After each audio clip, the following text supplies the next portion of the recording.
목사님께서 너무 과찬에 말씀하셔서 문득발 모르겠습니다. 제가 겸손한 사람인지 모르겠는데 제가 주님 안에서 남을 남보다 더 이기도록 하고 있습니다.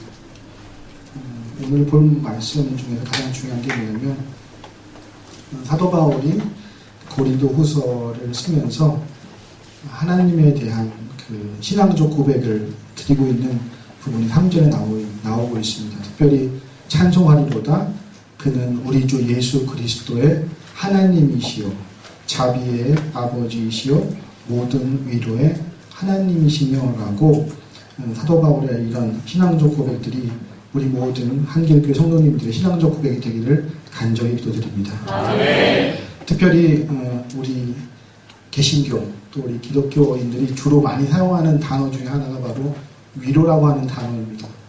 우리가 위로를 받고 위안을 받는다고 하는 것은 특별히 우리에게 큰 의미가 있습니다. 단순하게 이것이 그냥 지나가는 말이 아니라 하나님께서 주시는 위로와 위안은 아주 잠깐 이 땅에서 있는 것이 아니라 우리는 천국까지 가야 되기 때문에 영원한 위로가 된다는 사실을 기억하시길 바랍니다. 특별히 하나님께서는 우리의 모든 환난 중에 우리를 위로하사 우리로 하여금 하나님께 받을 위로로서 모든 환난 중에 있는 자들의 능히 위로를 위로하게 하시는 이로다라고 함으로써 또 한 가지 5절에 보니까 고난이 우리를 넘친 것 같이 우리가 받을 위로도 그리스도로 말미암아 넘치는도다라고 말씀하십니다. 지금 이 자리에 저는 잘 모르겠습니다만 여러분들 중에서 받을 여러 가지 고통과 힘든 부분이 있다면 그것으로 낙담하지 마시고요.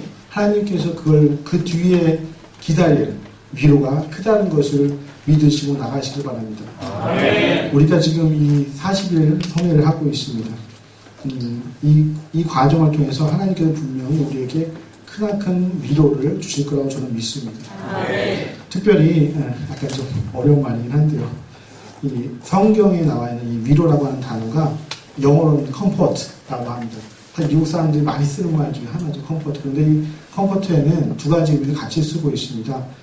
위안과 위로라고 하는 단어를 같이 사용하고 있습니다. 근데 이것을 이제 원래 이 고린도 후서가 헬라어로 되어 있기 때문에 헬라어 원어는 파라크레시스라고 하는 표현으로 표현되어 있는데 이 파라크레시스라고 하는 의미는 곁에 부르다라고 하는 뜻입니다. 즉 하나님께서 우리 고통과 또 아픔을 당하는 우리들을 하여금 하나님께서 우리를 옆으로 부르신다는 개념. 그래서 어떻게 보면 우리를 위로하신다고 해서 파라크레시스라고 하는 단어를 지금 사용하고 있습니다. 이 단어는 특별히 고린도 후서에서 10번 정도 나오는 단어이기 때문에 하나님께서 분명히 그런 위로를 주실 것입니다. 특별히 위안이라고 하는 위로라고 하는 이 사전적 의미를 보자면 외적으로 아니면 내적으로 고통당한 사람들에게 하나님께서 아니면 우리가 말로써 그 사람들을 잘 위로하고 위안을 받아서 그로 하여금 편안한 상태를 만들어준다는 의미를 가지고 있습니다. 그러니까 우리가 신앙생활을 하면서 그러한 위로와 위안을 받는다는 것은 바로 우리 마음의 진정한 평안과 위안을 삼는다는 것이죠. 좀 주제를 바꿔보겠습니다. 많은 사람들이 그 위안과 위로를 받으려고 많이 노력합니다. 그래서 믿지 않는 사람들은 어떤 방법으로 위안과 위로를 받느냐면 학력을 통해서나 아니면 권력이나 아니면 재력을 통해서 그런 것들을 가지면 마치 위안이 될 것이라고 생각합니다. 인류 역사를 보면 그런 부분들이 잘 나타나 있습니다. 저희가 아까 보았던 말씀 외에도 그러니까 인간이 가지고 있는 여러 가지 속성들 중에서 두 가지 속성이 있는데 첫 번째로는 죄를 짓는 속성이 있어요. 그러니까 죄인이지 않습니까? 두 번째는 재미난 것은 그 죄를 기록하는 습관이 있습니다. 우리가 죄인인데 이 죄인들이 어떤 죄를 지었다라고 하는 기록들을 사람들은 많이 남기고 있습니다. 그래서 우리는 그들을 역사가라고 부릅니다. 역사가들은 인류의 모든 죄들을 자세히 기록합니다. 특별히 창세기에는 아담과 하와의 원죄, 즉 그의 죄들을 기록하고 또 하나 가장 불행한 것은 가인이 자기 동생 아벨을 죽인 최초의 살인죄도 성경에 기록하고 있습니다. 그뿐만 아니라 인류의 역사는 전쟁의 역사라고도 표현합니다. 그러니까 그만큼 인류는 폭력과 전쟁 또 불안 이런 것들을 모두 다 기록하는 그런 습관이 있습니다.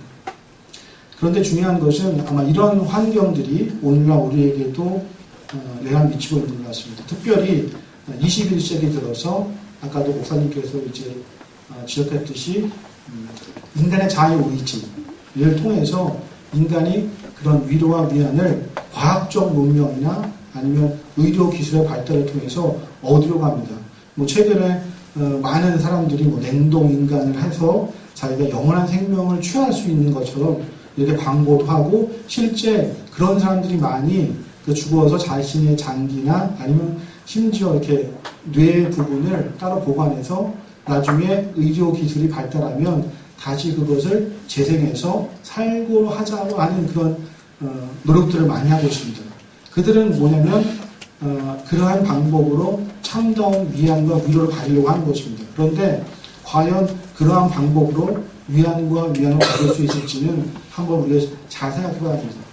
왜냐하면 사람의 목숨이라는 거 옛말에 이런 말이 있죠. 인명은 제천이다.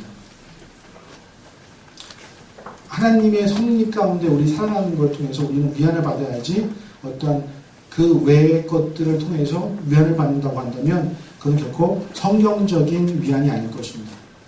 특별히 우리가 오늘 주제가 종교개혁입니다.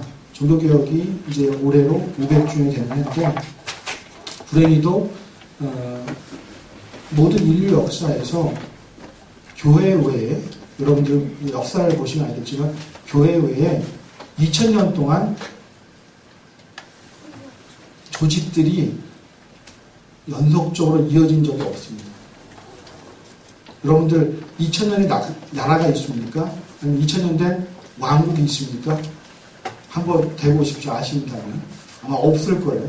예수님이 십자가에 부활하신 이후에 생긴 교회의 역사를 쭉 보면 한 번도 어떠한 나라도 인류가 만든 사람들이 만든 이 사회와 문화 또 아니면 국가가 2000년 이상 지속된 적이 한 번도 없다는 사실입니다. 그런데 교회를 보십시오. 물론 교회가 여러 부분에 있어서 잘못된 부분이겠지만 한 번도 교회가 망하거나 사라지거나 소멸된 적이 한 번도 없었습니다. 물론 교회가 자리를 옮기거나 예루살렘에서 안디옥에서 아시아에서 유럽 이런 식으로 교회가 옮겨졌을 뿐이지 실제 하나님의 교회는 한 번도 망하거나 소멸된 적이 없다는 것입니다. 이것이 바로 우리에게는 가장 큰 위로라고 볼 수 있습니다.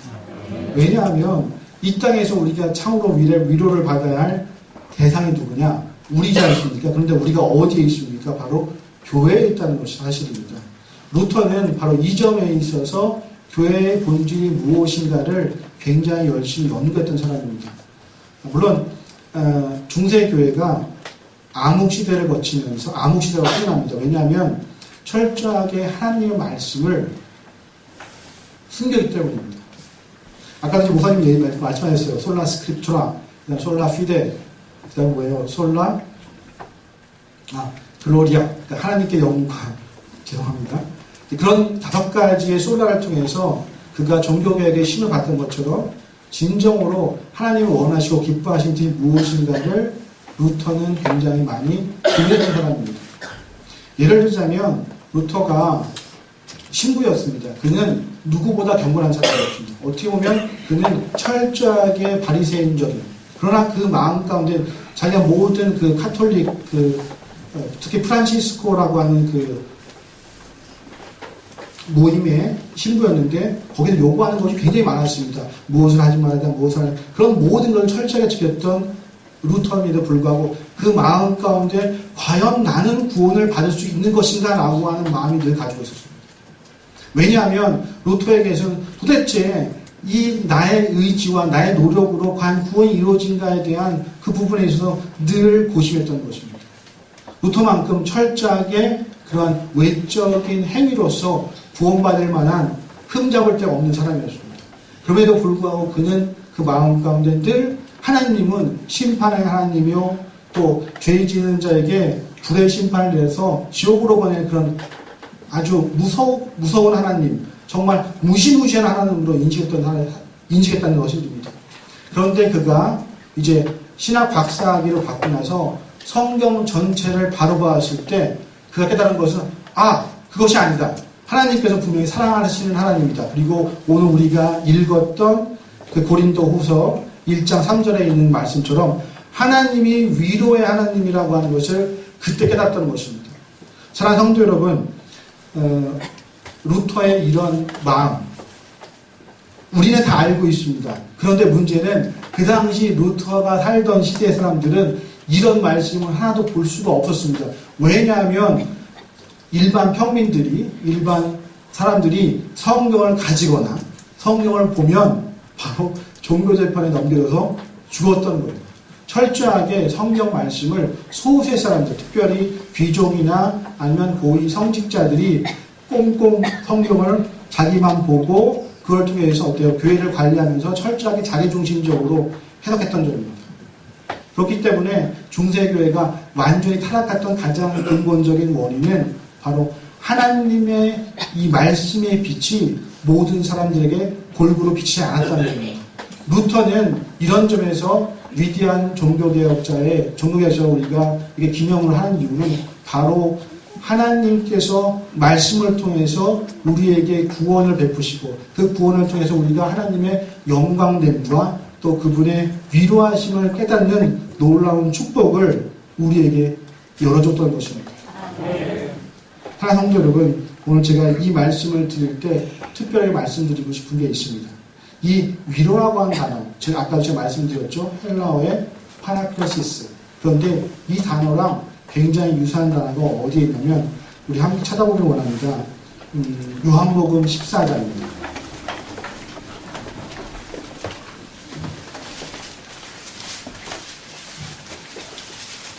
요한복음 14장 26절입니다.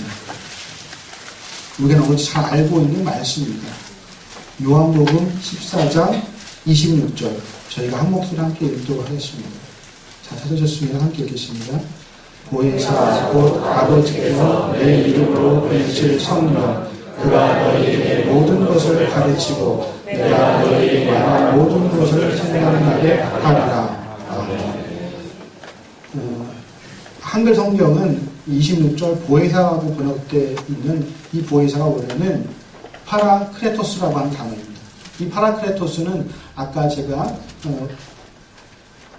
고린도후서 1장 3절에 있는 그 위로라고 하는 단어와 같은 의미를 가지고 있습니다. 사랑하는 성도 여러분, 이 파라크레토스 대신 성령 하나님께서 우리를 위로하십니다.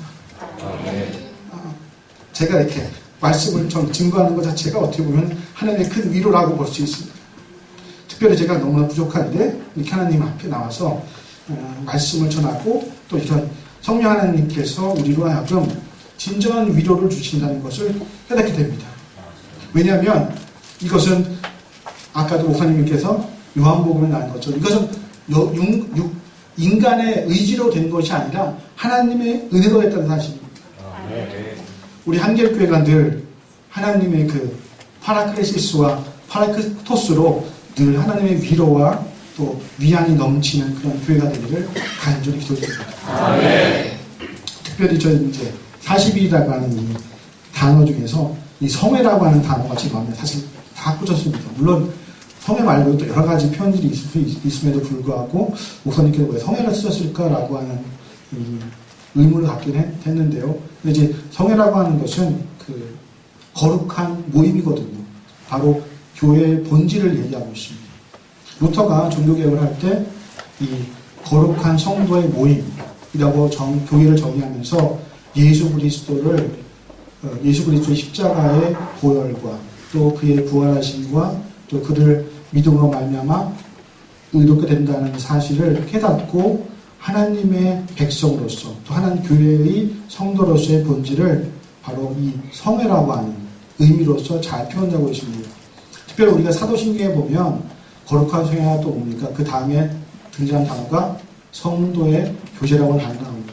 이 성도의 교제라고 하는 이 단어가 바로 교회의 본질이고, 그래서 하나님과 늘 우리가 교제하는 삶을 살아간다는 부분들을 루터는 교회를 통해서 깨닫게 되었고, 그렇기 때문에 이 솔라 스크립투라라고 하는 이 하나 오직 성령이라고 하는 것이 우리 모든 믿음의 기초가 되는 것이고, 그로 말미암아 의롭게 된다는 것입니다. 즉 하나님의 말씀, 즉 외적으로부터 온 하나님의 그 거룩하신 의로 말미암아 우리가 의로움 받는다는 것입니다. 많은 분들이 오해하시는데요. 믿음은 인간으로부터 생겨나는 것이 아니라 하나님의 말씀, 즉 복음이라고 하는 외적인 의로부터 그것이 우리 안으로 들어와서 생기는 거거든요. 그것을 바로 루터가 발견했고, 그 이후에 많은 종교의 지도자들, 특별히 칼빈이나 이런 분들이 그 사실을 깨닫고서 개신교라고 하는 중요한 믿음, 즉 그것이 바로 다른 말로 표현하자면 하나님 중심이거든요.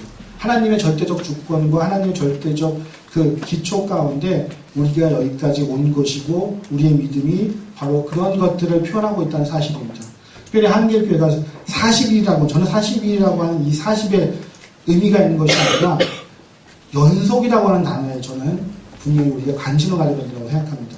왜냐하면 하나님께서는 우리로 하여금 연속적으로 늘 하나님과 동행하기를 원하신다는 것입니다. 40일이라고 하듯이 숫자적 제한이 아니라 하나님께서 우리를 통해서 무언가 더 큰 위로와 위안을 통해서 마치 이스라엘 백성들이 광야에서 다시금 가나안으로 들어갈 수 있는 힘과 은혜를 허락하신 것처럼 저희 한길교회가 이 40일이라는 특별한 연속을 통해서 우리가 그것을 할 수 있는 그런 힘과 은혜와 용기를 주신다고 하는 것이 오늘 제가 여러분들에게 말씀드리고 싶은 부분입니다. 사랑하는 성도 여러분, 이 연속 특별성회, 이 말은 하나님께서 연속적으로 늘 우리와 함께 교제하시길 원하신다는 것입니다. 생각해 보십시오. 출애굽한 이스라엘 백성들이 낮에는 그 사막의 뜨거운 태양열을 하나님께서 구름으로 그들을 시원하게 하심으로써 교제하게 하셨고요. 또 밤에는 사막의 그 추운 한기를 불기둥으로 타닥하게 하셔서 이스라엘 백성들과 함께 교제했단 말이에요. 또 한 가지 가장 중요한 것은 40년 동안 날마다 만나를 우리에게 주셔서 영적으로 육적으로 우리에게 교제하시고 기르셨다는 사실입니다. 사실 40일 이 성회라고 하는 것도 저는 목사님께서 늘 말씀할 때 이것이 내 영적인 만나다. 내가 이걸 통해서 건강하고 위로를 받고 다시금 어쩌면 가나안, 때로는 우리 그 가나안 들어가기 위해서는 여리고라고 하는 강력한 장애가 있지만, 그러나 하나님께서는 이 연속적인 성회를 통해서 그러한 것들을 풀고 나갈 수 있는 힘을 우리에게 주실 것이라고 하는 그런 강한 믿음을 가지고 있습니다. 이 성회야말로 어쩌면 하나님이 우리 한길교회에게 주시는 특별한 선물이라고 생각합니다. 이 특별한 선물은 바로 특별한 교회를 세우고자 하시는 하나님의 커다란 섭리가 있는 것이 아닌가 생각이 됩니다. 이것을 위해서 우리가 정말 기도하고, 또 오늘 본 말씀처럼 진정한 위안이 되시는 하나님을 경험하고 나아가기를 간절히 기도합니다. 이스라엘 백성들이 그러한 만나와 불기둥과 구름기둥을 경험했던 것처럼 우리 40일 연속 이 성회를 통해서 하나님의 살아계심과 또 실제적으로 우리의 삶 가운데 나타낼 하나님의 그런 위로와 위안이 넘치는 이 시간 되고, 또 앞으로 우리가 나아갈 그 기대할 하나님의 그 비전들을 한번 바라보기를 간절히 기도드립니다. 기도하겠습니다. 사랑과 은혜가 풍성하신 주님 감사드립니다. 길이요 진리요 생명이신 하나님의 말씀이 오늘도 우리와 함께하기를 원합니다. 루터에게 주셨던 그 감정들과 또 그러한 정신들을 오늘 우리가 다시 되살려서 오직 말씀으로만 하나님께 나아갈 수 있도록 도와주시옵시고, 늘 보혜사 성령님께서 우리를 인도하사 우리로 하여금 진정한 위안과 위로를 주시는 그 하나님의 놀라운 섭리 가운데, 그 축복 가운데 우리가 머물 수 있도록 하나님께서 인도하여 주시고 도와주시기를 간절히 드립니다. 특별히 40일 연속 성회를 통해서 하나님의 진정한 그 위로와 위안을 받고 우리로 하여금 다시금 더 하나님의 큰 뜻을 품고 나갈 수 있는 시간 될 수 있도록 도와주시옵시고 축복하여 주옵소서. 감사드리며 이 모든 말씀 살아계신 예수님의 이름으로 기도드립니다.